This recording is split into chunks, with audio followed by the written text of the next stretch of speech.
When I was young, I always loved textures. Whether it was in clay, I always loved to do things with my hands. And I was always very intrigued by looking at women outside with the hair that moves, and I would see the neighbors, with their hair changing from one day to the next, and I always felt it was one of the most amazing things, along with fashion, obviously, and you could change clothes, you could change your hair at the same rhythm every day, and I was very intrigued by that.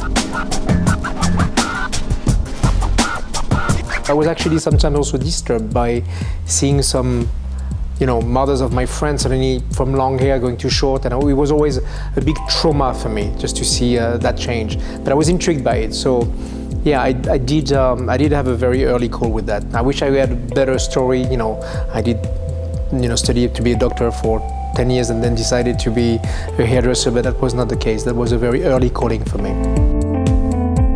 I started working when I was 15 years old. I worked in the salon where I used to get my hair cut as a kid. I did my apprenticeship for 2.5 years. That was in the suburb of Paris, where I actually grew up.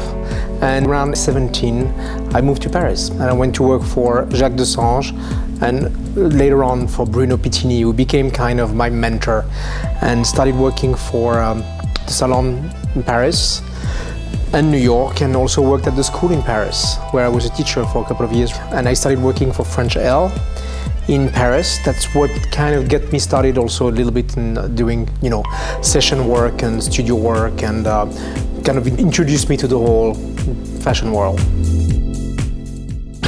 The 80s was very opulent and very glamorous, and the 90s, with the era of the supermodel, which, it's really a fun time to be in that industry at the time. As far as I can remember, I always was very attracted by the silver screen, movies and fashion magazines. And I remember my mother having the Elle magazine and French Vogue, watching TV in France, seeing all those old movies with, whether it was Marilyn Monroe or Audrey Hepburn or Ava Gardner and Brigitte Bardot and Catherine Deneuve. It's that whole era of women that I felt it even felt that even when they woke up, they were glamorous. So that sense of glamour has always followed me, and it's still sticking with me till today, even though hairstyles have evolved and it's not as sophisticated or done. There's still that appeal of sophistication in women that I love.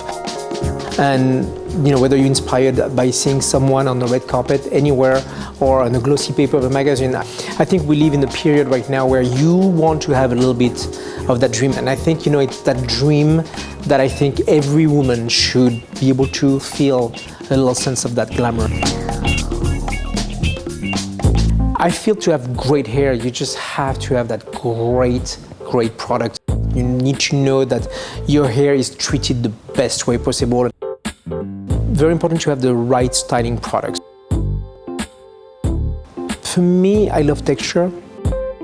I just wanted to make sure that whatever we have as products is basically versions of pretty much everything I've always used. They have to be able to perform. And I think, if you want to have a certain amount of volume, a great volumizer should do the job.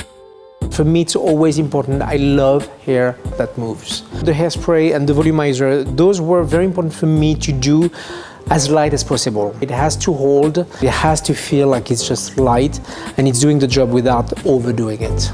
You want to know that you have these products that are going to help you. It shouldn't be a luxury. I think it should just be something that is just right there, ready for you. You can achieve a little sense of that glamour. And if that's all you had in your bag, you could really live with that for a long, long time.